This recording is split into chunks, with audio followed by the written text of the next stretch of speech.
I've been a cynic and I'm generally skeptical. I'm a super skeptic, but I'm not cynical. My mother has been a long time follower. Mommy, are you happy? Even I've gotten in trouble with the right wing many times, so I didn't know I would find this one thing in common with you. The right wing is hitting me like anything. Because, Master Salim came, he said, Ali, what is your problem? You decided not to eat anymore, just take lots of pills. You know what will happen? Don't look at me. That's what these people have. Yeah. Youngsters think. These people have your son. I'll play this video next time you ask me to not eat meat. I'll come to the meat. I've still not come, I'm just handling vegetables. So saying I love you, you say save soil, it's not any different.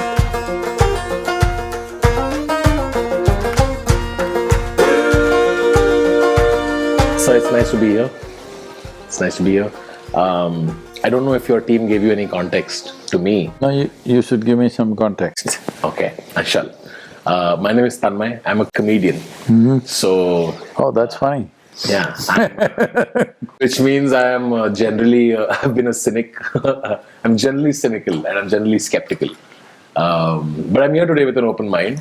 Not just because, 30 years of living around chaos kind of tends to make you wander towards some stillness. See, skepticism, let's separate these two things, skepticism and cynicism. They're two different things. I'm a super skeptic. Are you? Yes, always. But I'm not cynical. Because cynical means you made some assumptions, skepticism means you're looking. Fair. But yeah, I think I'd agree to that.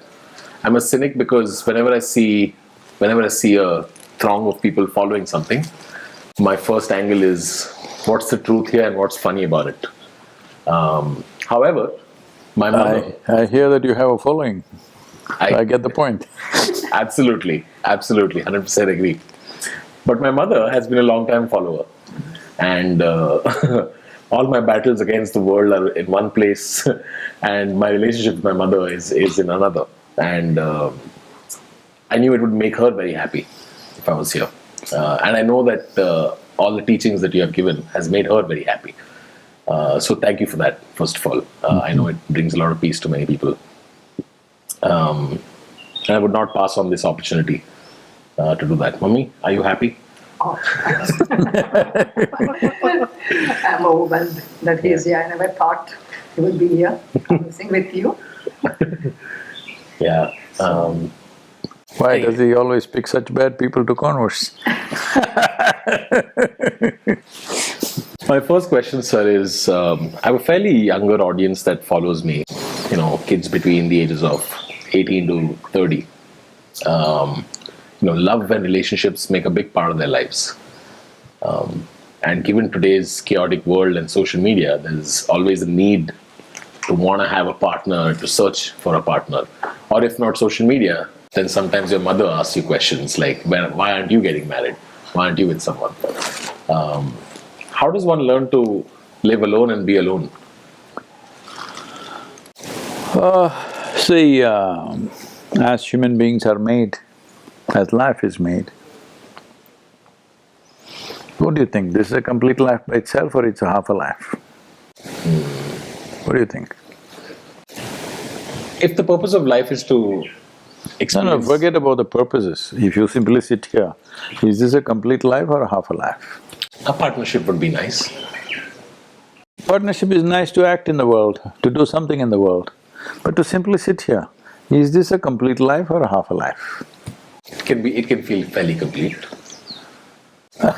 Fairly complete means somewhere it's not yet complete. Well, if you pay enough attention to it, it's a complete life. It's made as a whole life. But to do things in the world, if you want to do business, you want a business partner. If you want to build a family, you want another kind of partner. You just want to live outside, you need another kind of partner. You need partners to act in the world. You don't need partners to be. Because you're the only creature on the planet who is being referred to as a being. Sparrows are flying around, you can't fly, but we don't call them bird beings, they're just birds. All right? Tiger is roaming in the forest. We don't call him a tiger being. An elephant is raging through the forest, we don't call him an elephant being. Only this one we're calling a being, because this one is supposed to know how to be. When you don't know how to be, then you start thinking you're incomplete. How to act in the world is a different affair altogether, because that's not your space. World is not entirely your space. If you want to act there, you need the cooperation of hundreds of people, otherwise you cannot act. So to get that cooperation, you form variety of partnerships. To fulfill your financial needs, one kind of partnership, your social needs, another kind, your physical, psychological, emotion needs, another kind of partnership. That is for activity. But if you sit here, why aren't you a complete life? This is a complete life. So based on what you just said, do you think it's possible to have multiple partners, given that, like you said, different people satisfy different needs. Some people may satisfy your emotional needs, some may satisfy your physical needs. Is it possible to… Everybody has multiple partners. But if you are thinking partnership is only about body-based partnerships, then it's a different matter. Otherwise, don't all of us have different partners to fulfill different aspects of our life? I know what you're talking about. No, but the term that goes around nowadays is polyamory or things like that, which is, oh, I'm in love with different people, or… Why not? I'm in love with billions of people. But why did you misunderstand love means you have to do something with your body? Physical body has its boundaries. Only with boundaries you can maintain sanctity of your body. If you don't set any boundaries, everybody can walk over you, then it'll become ugly. There are other aspects to it, there are sciences attached to it. Let's not go there. Even in terms of simple sense, everything physical has a boundary, isn't it? In fact, it is the defined boundary which makes the physical, isn't it? You call this a table. This is not a table, why? Because that's its boundary. We call that you. We don't call this as you, why? Because that is your boundary. Physicality is always like this. So you're misunderstanding physicality with other aspects of life. Is it not true that if you have a dog at home, you share some emotion with the dog, does it mean to say your mother doesn't exist?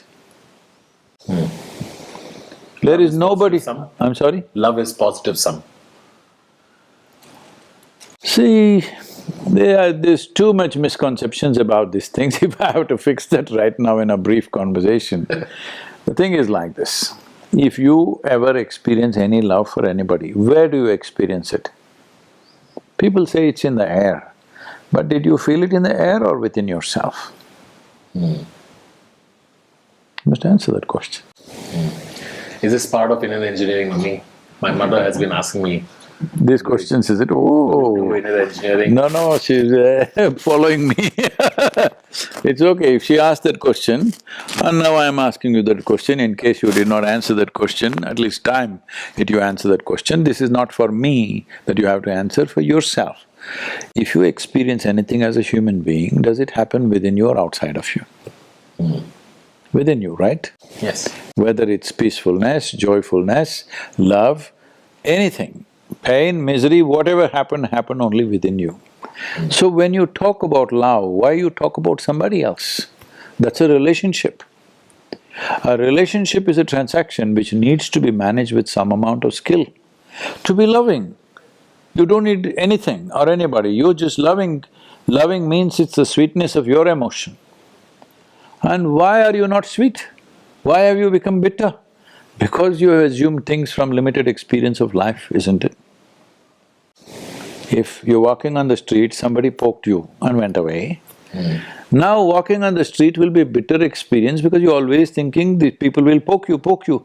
Maybe only once in your lifetime they poked you. But all the time you will be suspicious, fearful and thinking somebody will poke you. And just to fulfill your desire, somebody may.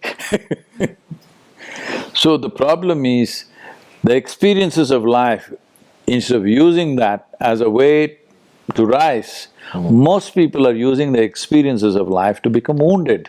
They did not become wise. The more bitter experiences happen to you, the wiser you should have become. Unfortunately, they become wounded because they do not know the difference between memory, present experience of life and imagination.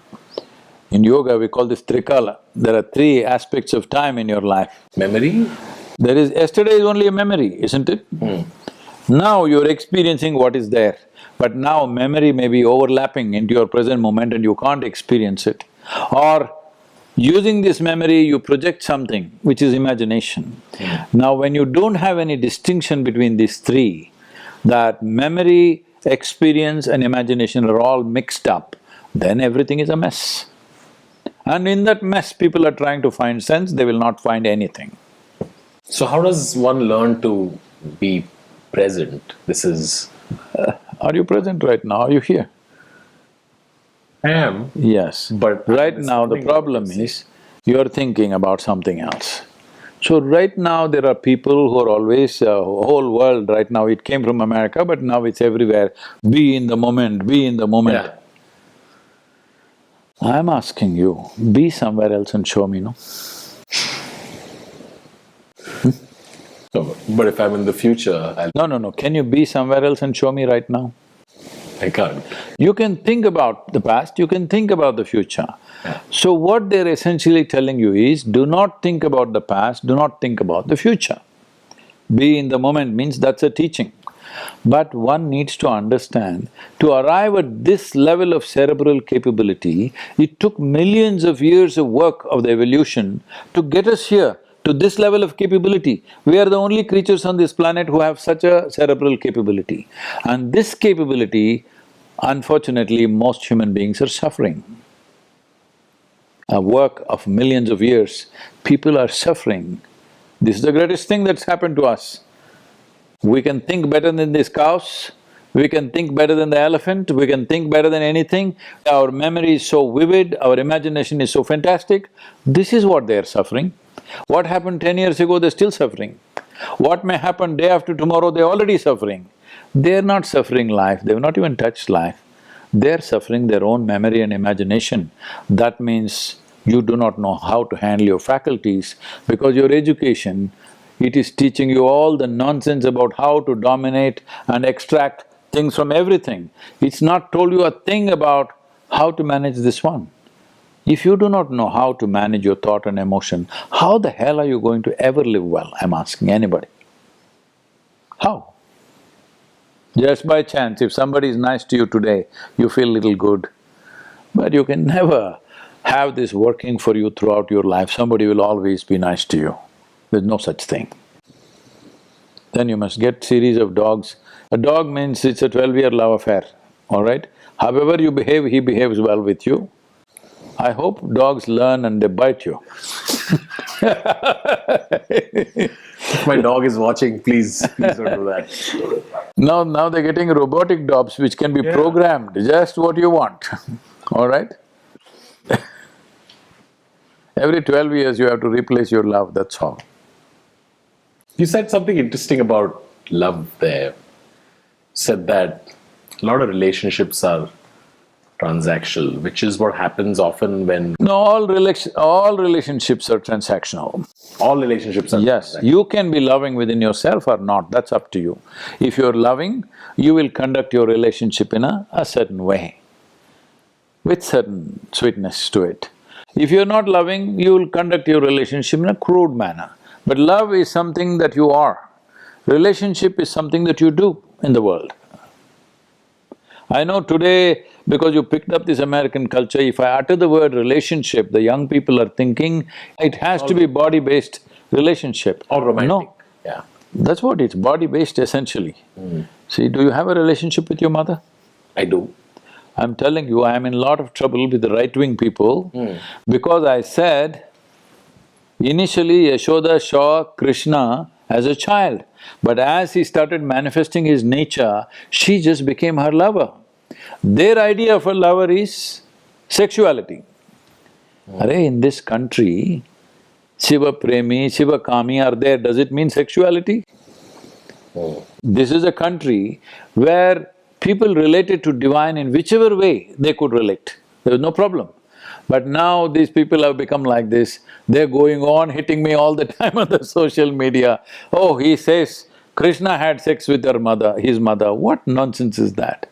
Because you become so body-based, your identity has become so body-based, you can't think beyond that. So this essentially means your intelligence has been hijacked by your hormones, that's the only problem you have. Sir, I relate with this because even I've gotten in trouble with the right wing many times, so I didn't know I would find this one thing in common with you. Even now, see, look at Mahashivratri event is just over. Right wing is hitting me like anything. Because, Master Salim came and he sang his heart out. He started Om Namah Shivaya, then he went to Ali Ali. So they're all upset for Ali Ali, Sadhguru is dancing and he's making everybody dance. He's caused sacrilege to Mahashivratri. But that guy, he's come from a Muslim community, but he's calling out to Shiva, they missed that point. He said, Ali, what is your problem? Do you pay attention to what people are saying about you? Because I think not all criticism is generally bad. I think we have a tendency to reject all criticism, but maybe some of it is useful. Do you pay attention to what people are saying? See, if criticism comes even from a little child, I will listen, bowing down to them. But these days you don't see any criticism, all you see is hate gangs. All the time they're spewing venom, no matter what you say, what you don't say. Do I pay attention? I pay attention to everything. Am I in any way changing the course of my life or what I do because of what they say? No. They obviously don't know what they're talking about, so it's okay with me. It's just that you have to pay attention because you have to navigate your way through the world. Because I'm not just talking, there's so many projects on the ground. It's important all those things happen. So I have to pay attention, it doesn't matter how silly these accusations are. When I said that I'm a cynic, right? Like one of the points that truly resonated with me was, once you go through enough ups and downs in life, you start feeling like life You is only count the downs, you forgot the ups. fair. The downs make a bigger dent in your memory. Do you believe that life has any purpose? Do you think life is purposeless? See, this question arises only because people are too invested in their own thought. This is a culture. Yogic culture never paid attention to what you think. You think whatever nonsense you want, we don't care about that because your thought is a consequence of a limited amount of data that you have. Yes or no? Correct. It's a programming. It's whatever's input, that's Yeah, the same thing you're thinking. So this may be positive, this may be negative, accordingly you're making your conclusions, it doesn't mean a thing because it's not life. Your thought process is not life. Your thought process is something that you make up. At least you must make it up the way you want. She's giving you teaching all this? She tries. She sends me videos of a few every week, some of which I watch, some of which I learn from her. Especially in moments where she can see that I'm growing wary. Uma, do you have any questions? Yeah. I have some questions on the Save Soul campaign that you have. Others, I've seen enough of yours that I understand a little bit of whatever he's asking. The Save Soul, you said something about plowing. Plowing is, I thought it was an integral part of the soil. Only when you plow, it gets mixed up and you grow better crop. And especially where it's in Punjab, they are burning those leftovers of this crop after harvesting.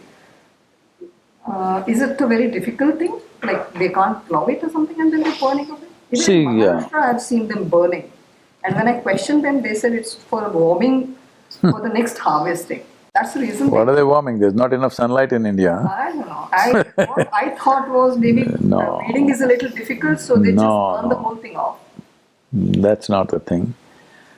Okay, let's not get into why they're doing what they're doing, because that's a big thing. But why plowing? Why am I talking about that? See, the problem is even in the universities, largely, except in few universities, in most places, including the agriculture ministry, including the soil health card that government is making, we are thinking of soil as a bunch of chemicals. We think it's nitrogen, phosphorus, this one, that one. No, soil is a living organism. If you take a handful of soil, there's anywhere between 7 to 10 billion organisms in a handful of soil. It has to be that way. If all of them are on and active, there is enough oxygenation happening. First 12 to 15 inches of soil is the basis of 87% of life on this planet. If there is enough organisms, they keep the soil expanded like that, and it can hold water, it can hold oxygen, everything. Now you compact the soil too much, now there's no oxygenation, roots cannot go into that, so you start plowing. So that is a habit we've gotten later. Now you went into the forest. If you go into this forest, nobody ever plowed this land. Just see how everything is growing. Because there the organic content could be anywhere between 60 to 70% of the soil. It's so rich that its water holding capability is such, if you go there into the jungle, you don't need any implement. With your fingers, if you just dig like this, 2-3 inches if you go, it'll be damp. This is all your crop needs, do you understand? Right now, 62% of India's soil is below 0.5%. To call soil as soil, it should have minimum 3 to 6%. If you make it 8 to 10%, your irrigation requirement would come down to 30% of what you need right now. If you're using 100 liters, you would use 30 liters and still it'll be fine. If you raise it to 12 to 15% organic content, your irrigation requirement would come down to 10 to 15%. 15 liters out of 100 liters is what you need. Right now, one of the biggest crises that you're facing in the country, urban people won't understand this, go and see in the villages, or you see any traditional imagery, artwork, movies, everything, those village girls are carrying a pot, well nicely painted, and she's swinging and she's singing a song and going. No, that's not how it happens. She goes, this damn thing is weighing 25 kilograms on her head, she goes shaking like this. She doesn't go sing, she doesn't have romance on the way. No, because the actress is carrying an empty pot, she can do all that. You just see how they're carrying the water? The whole thing is joy shaking like this, neck is shaking like that. There's 25 kilograms on top of the head. Really, nearly 20 liters of water they're carrying, plus the pot, everything, 22, 23 kilograms of weight on the head. She will be shaking with that thing. If little she doesn't carry it with balance, she will get all kinds of problems in her body. She's learned to carry it with balance, but there is no room for romance or song or dance with that weight on your head, all right? So we have been depicting this in a romantic way. People are walking miles to get a pot of water. What is romantic about it, I'm asking? But unfortunately, the romantic image of the village is, the village belle is carrying a pot and she goes like this and that. To wash her clothes, she goes 2 kilometers somewhere, to a river or a pond. You think all this is romantic? There's nothing romantic if you had to do it. Somebody else is doing it, looks romantic. Poverty itself is being made into a very romantic thing in the movies and books and everything, you know. It's a cruel thing, but everywhere it's romanticized in a certain way. Leaving that, over 84% of the country's water is used for agriculture.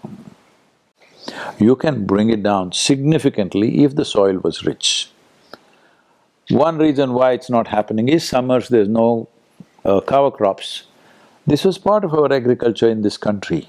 In the summers, we always had cover crops of legumes, pulses and other things. We knew that we will not get any yield out of it, not much yield out of it, but when the rains began to happen in monsoon, we would plow back the whole crop into the land. Easily 1 to 2 inches of humus was forming every year. Today there is nothing, in the last 40 years. We think by throwing salt, We can do it. Seema, you're eating healthy and you're healthy. Suppose we test your blood today and we find you're a little deficient in iron or B6, B12, something. What will we do? We'll give you 2-3 pills to take it for a month, 2 months, 3 months, whatever, to bridge that, lack of nourishment. Now we are thinking similarly with agriculture, we have the soil but it may not be always in a perfect state because every year we are using it for so many crops. What is deficient, this nitrogen, phosphorus, something sulfur, we put in different ways, lime, whatever else we were putting, to bridge that gap. Now you took a few pills and you felt really wonderful tomorrow morning, so you decided not to eat anymore, just take lots of pills and you will be okay. You know what will happen? Don't look at me. There's no reason to look at me. That's what these people, Yeah. the youngsters think. These people have your son. So that is what has happened to the soil now. Our farmers started thinking like this. People who educated the farmer told him, don't worry about anything, just throw more salt, it'll help. So slowly the cost of farming is going up to come to such a place where you almost cannot make profit out of it. Today, just if you want, we've made some rough surveys. In this country, not even 2% of the farmers want their children to go into farming. How the hell are you going to grow food in this country in another 25 years when this generation goes? In United States, 50% of the farmers in the last 12 years have not seen a single dollar of profit. People may not know this, people think only Indian farmers commit suicide. US farmers, among all the various professions who commit suicide, farming community has the highest amount of suicides in United States. Really? Yes. Because more than 50% of US topsoil is gone. They heavily used all these things, now how much ever you put, nothing will come. Every year the usage of fertilizer, insecticides is going up and the costs are going up endlessly. In America, I wanted to ask you, how do we meat eating, how is it going? It's another question that's targeted towards me. It's well targeted, I can see. With the best intention, of course, Yeah. because it's your mother. Grown up eating vegetarian and these people have started… She keeps referring to us, these people. These children. Yes, I understand. see, this has happened because vegetarian diets have lost their strength in many ways. See, everywhere it's happened, but there are not enough studies to tell us clearly. United States is one place where the studies have happened. Today, it's very fashionable for people to eat salads and things like that. One important ingredient is lettuce. If you ate lettuce in early 20th century, let's say 1920, how much you got out of that, today what you will get is only 10% of what you would get then. 90% reduction in nutritional value of vegetables has happened in the United States. In different vegetables, it may be little different, anywhere between 50 to 90% most vegetables range. If you ate 1 orange in 1920, today you will have to eat 8 oranges to get the same nourishment from 1 orange. So how many people can eat 8 oranges per day to get that? See, today, this may not be an absolute fact, but it is very related. A country like India, which is so packed with population, so close, you can't really keep distance. Everybody is saying, maintaining distance with this pandemic. Indians are not able to maintain distance, there's not enough space to maintain distance most of the time. People are all living 8-10 people in one house, all this. But in United States, where it is very well proportioned between land and population, the proportion is extremely good. In spite of that, even today, somewhere between 16 and today I don't know what's the number, 2-3 days ago it was nearly 1900 people dying per day of the pandemic. We've almost come out of it. Why is this? One important reason, this may not be the only reason, one important reason is this. The nutritional value in the food has gone down so much. If you ask any doctor, you don't have to be a great virologist or something, just a simple doctor, if you ask them, they will tell you, if you lack vitamin A, vitamin B6, B12, vitamin C, vitamin E, calcium, folate, iron, magnesium, zinc, if these things are missing in your diet, you become susceptible to upper respiratory tract infections. This is common knowledge. Why is it a country like United States, which has a choice of nourishment, all right? People can choose and eat whatever they want. That much choice of nourishment is there, and food is way cheaper than most other countries. In spite of that, see, they are not able to control, the number of deaths are so high because they are so susceptible to upper respiratory tract infections.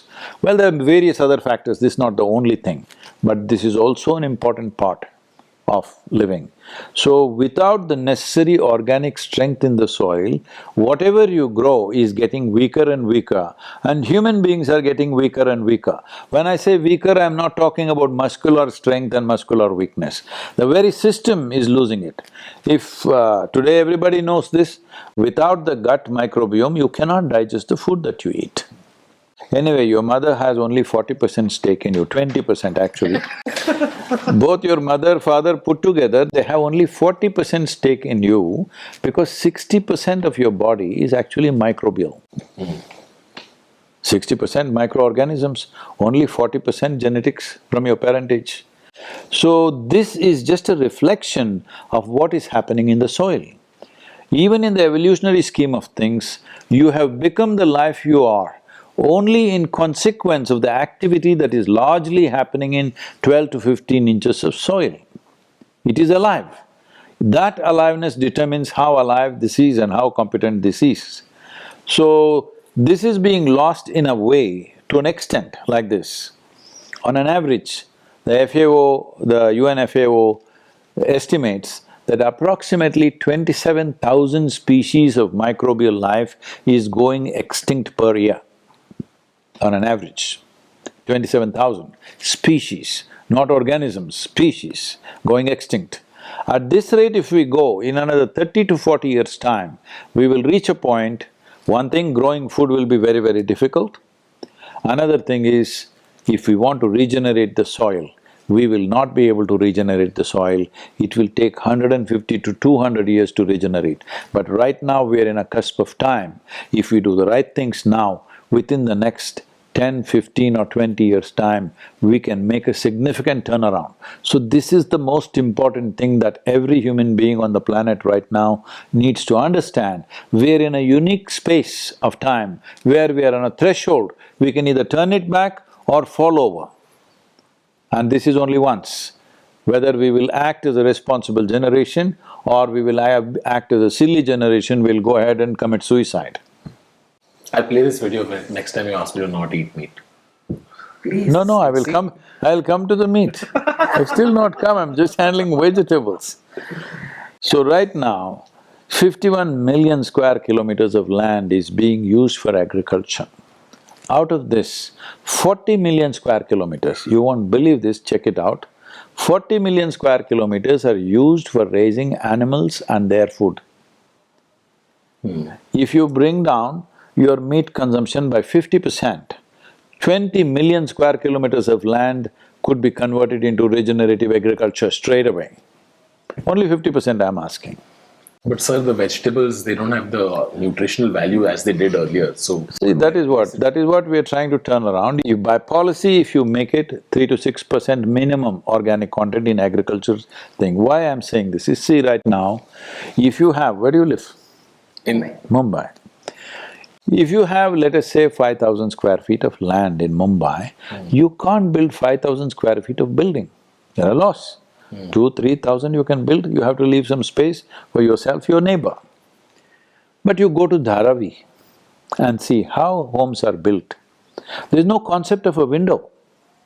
Because all three sides homes, only one entry door, one exit door, the same door. In and out through the same door, every side is covered with other residences. Why this happened? Because there are no laws. So this is exactly what's happening with agricultural land. If you have 10 acres of land, you can plow every inch of this land. In 10–15 years, you can make this fertile land into a desert. there's no law to even ask you, why are you doing this? We need a law. Initially as a recommendation with incentives, but when things get bad, naturally it'll become mandatory. This needs to happen. If you own agricultural land, you must make sure minimum 3% organic content is there, because soil is not our property. Soil is a legacy that's come to us. It is the source of life. And we have to pass it on as a living soil for future generations. Right now, we are eating up the soil of the unborn child. This is not even ours, what we are eating right now. We have destroyed it to a point, we are actually eating up the future generation's soil right now. This is a crime. This is a crime against humanity. Every responsible scientist is estimating by 2040, 2045, we'll be producing 40% less food. 40% less food, I want you to imagine what will happen in Mumbai. Your civilization will be ripped apart in 3 days of food shortage, yes or no? Food riots. Food riots will do that. The moment people don't have food to eat, it's not available anywhere, if they see you're well-fed, they will slaughter you on the street. It'll happen. And it's happened in the past, it's not new. Human beings lose everything, all sense of humanity, the moment they don't have food for themselves and their families, they will become aggressive like animals, you know. I'll be the first one to be slaughtered. Saying he is the cause. Let us not take it there, let's reverse it, that's all I'm saying. So do you think only the policy changes will be good enough, effective in India? Yesterday I spoke to these Caribbean nations all together called CARICOM. 11 nations are already signing up for policy change. We've developed a policy document. One thing is a common document for all soils, another thing is for soil types, another thing for individual nations, what they should do. In policy change in India, will it solve all the problem? It will not solve all the problems immediately, but it will start reversing the problem. At least it will not advance. Right now, see, we are keeping this land really good. What is the guarantee next generation will keep it this way? This is all that happened, isn't it? In the previous generations it was fine, now we have done this.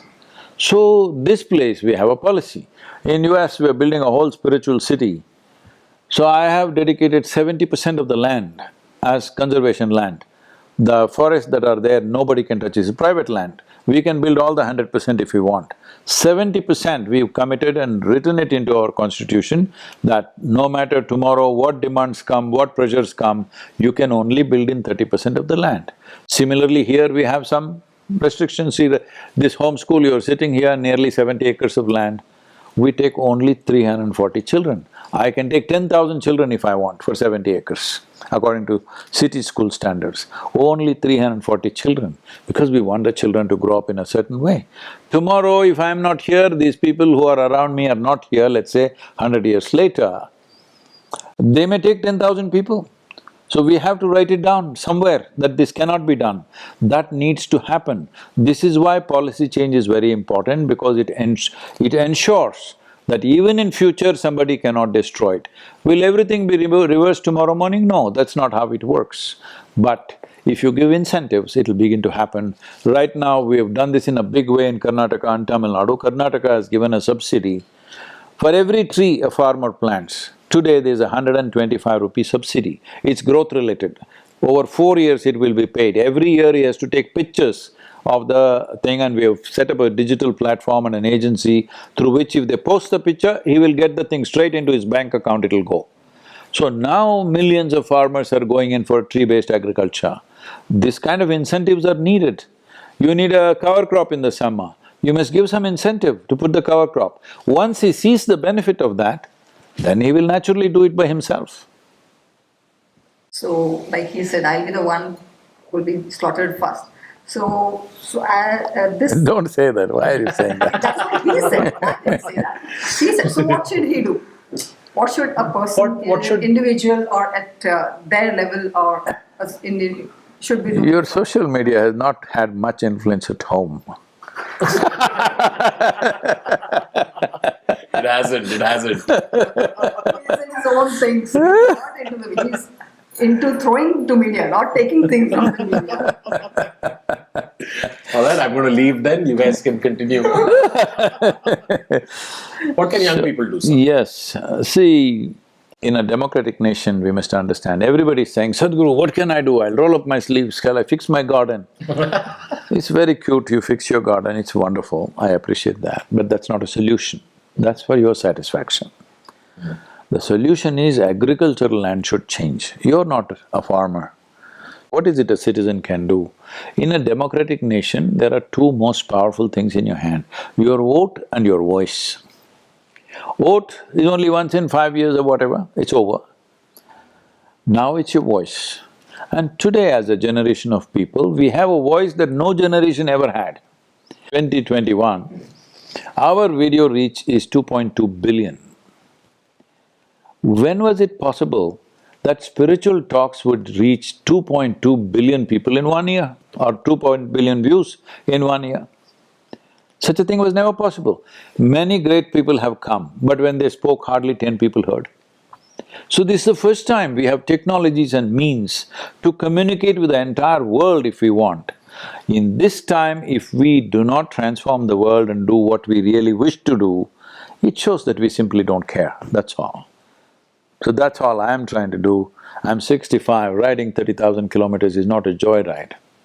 It's not a joyride, and I'm riding in the northern Europe in winter, where roads are icy. Icy roads and two-wheelers, probably you don't know what it means. And then I'm entering Arabia, where temperatures are 38 to 40 degrees in the month of May. Then I'm riding straight into Indian monsoon. And of course, I'm also riding through probably a war out there. Yeah. So you said the soil is getting converted into deserts. So could we convert the deserts into… Yes, very much possible. See, if you add organic content to sand, it'll become soil. If you take away all the organic content from the soil, it'll become sand. See, just to tell you, Rajasthan was a very lush forest some 6,000–7,000 years ago. Even a better example would be, around 10,000 years ago, Saudi Arabia was a rainforest. Will you believe that? Kalahari Desert was a rainforest. See what's happened today. You do one thing, from 2003 to today, you just see the African map, the Google image of Africa. You just see how the sand is spreading to the middle. Only in the middle there is green. Slowly, both south and north it's spreading like this. This desertification is one of the most serious problems right now. So we are partners with UNCCD, the Agency for Combating Desertification. And this problem is gone to a place where it's scary, you know. By 2032, they're expecting anywhere between 1.2 to 1.3 billion people will migrate. When people migrate in unplanned ways, the suffering that they go through cannot be understood by anybody else other than the way those people, especially for women and children. What they go through, the subjugation that happens to them, the exploitations that happen on the way are unbelievable. You must witness this in some parts of southern Europe, it's so horrendous. And over 1 billion people are going to migrate. In India, it is expected by 2032, 220 million people will migrate to urban centers. If it's 220 million, Mumbai should take at least 40 million people. I'm saying your share for the size of the city. 40 million extra people in your city, just imagine your life there. Already Mumbai people, when they step out in the morning, they are going like this, like this, like this for their morning walk because people are lying in front of their house everywhere. Yes or no? Lot of people, when they walk out of their apartments, people are sleeping all over the place. You have to find your spot to put your foot and go. So this is where we are going. See, suicides are happening. Over 300,000 farmers have committed suicide in India in the last 22 years. People are explaining it off, oh, he had a bank loan, oh, he had this, he had that. I'm asking you, if you were a farmer and your soil was rich and you could grow food on that, even if you cannot commercially be successful, if you could grow food for your own family, would you commit suicide, I'm asking? Would any man do that? When it's become so hopeless, he cannot provide even the basic things for his own family, that's when he kills himself. We are explaining it off as if it's just an economic problem. Yes, there are economics involved in that, but it's mainly the soil. 62% of India's soil is below 0.5%. This is a desert. We're just getting there very soon. In the next 10-15 years, we'll be totally there if we don't act now. See, in today's time of such technological advancement, how is it that such an obvious, grave problem went overlooked for such a long time? Because everybody is looking at their screen, nobody looked at the land. People ask me, Sadhguru, how did you become an environmentalist? I think being an environmentalist is a very obscene thing for me, because this idea that you are going to manage the environment or ecology, no, you are the ecology. You're just one more worm on this planet who thinks too much of himself or herself. That's the only problem we have. If if you fly, if you go on a hot air balloon and look down, human beings are just crawling like worms or no. We have a magnified sense of who we are, otherwise we are just worms. Just a little bigger worm, more competent worm, more virulent worm, unfortunately. So, I'm like a worm. I lived on this planet for 6.5 decades. I know how life happens. Everybody says, oh, we also lived. No, you didn't live on the planet. Most people live in their heads. I have nothing in my head, so I live on the planet. So, what do you say about this genetically modified vegetables there being? At this point, when we are pushing for soil policy, I am not telling people what kind of farming they should do. They can do organic farming, they can use inorganic material, they can do genetic thing, I am not recommending. But I am not trying to tell a farmer how he should do. All I am saying is, let us keep the soil alive for ourselves and future generations. What kind of farming you do, I will leave it to you, because people living in cities, they don't understand a thing about farming, they think it's some kind of a philosophy. Farming is not a philosophy or a religion, it is a practical activity which needs to work. If you worked on the farm, you will know it's a heartbreaking activity, it's not easy, especially if the soil is poor. So, there is no point telling them you do organic, you do this, you do that. If the soil is rich, the usage of chemicals and other things will naturally come down, As it gets poorer, chemicals go up. As it gets richer, it'll come down. As you pop 1 or 2 pills, throw something into the soil because it lacks something. But as it gets richer, the need for this will come down. When the society gets mature enough and they ask only for organic food, then you can do that, because the market is not mature for that. Handful of people are talking about organic food, that's about it. Not a whole population is talking about organic food. Handful of well-to-do people are talking about organic food. With this, farmer can't go 100% organic. But increasing the organic content in the soil will naturally push everything in that direction. Right now, many UN agencies are talking about going all out GMO by 2030. Because what they are seeing is, if we do not reverse this now and really food shortages come, the only way out is genetically modified food. But that'll give us a bridge of approximately 20 to 25 years. When we crash after that, there'll be no recovery. So it's very important, we are in a cusp of time where we need to act. The young people, they don't have to go and fix anything in the farm. They're good at raising… The voice. Yes, raise it. All I'm saying is 100 days, everybody talks soil. You want to close a conversation, say soil, save soil, say let's make it happen. You want to close a message, say save soil, instead of saying I love you, you say save soil, it's not any different, I'm telling you. Saving soil is not any different from loving the life around you. So, 100 days if everybody speaks, we will aggregate these numbers and we have written the soil policy. I'm addressing the COP15 in Ivory Coast, where 170 countries are participating, and we will get an absolutely positive response if enough people talk about it. This is Sadhguru's version of like, share and subscribe, guys. On that note… No, they don't have to like me. They can continue to dislike me if they dislike me. All I'm saying is, don't have to support me. I'm only talking about a concerted action. I will do my thing, you do your thing, but all of us are doing at the same time. Amazing. Sir, you're leaving in a couple of days, I hear, for the Yep. 30,000 kilometer long journey. Wish you all the best for that. Thank you very much for featuring on this channel, and most importantly, thank you very much for buying me 2 more months of peace with Mom. I was trying to buy a whole life of your piece. 2 months is too small. Thank you so much, sir. He's thinking small. Yes. Life and beyond, how to be peaceful, Yes. joyful. Okay. Yes. One Yes. question, something out of all this. In Hinduism, we have this burning of the body after the death. Why not burn? Is there any reason behind it? There are many reasons. Some of them may be still relevant, some of them may not be. One important thing is, when people die, if people died of old age, this was the practice but now it's forgotten. If people died of ripe old age, they were buried.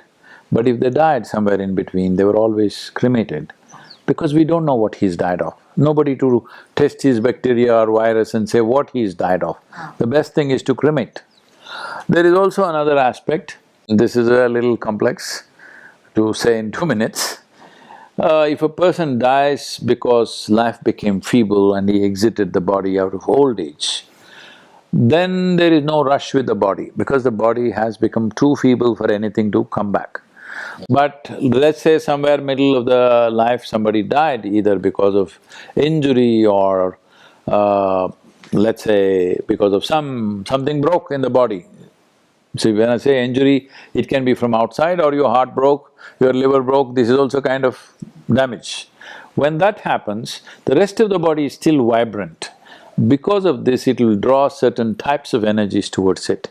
So you don't want that to happen. So there are many aspects which are unnecessarily active for periods which is not necessary. So if you cremate, everything kind of closes.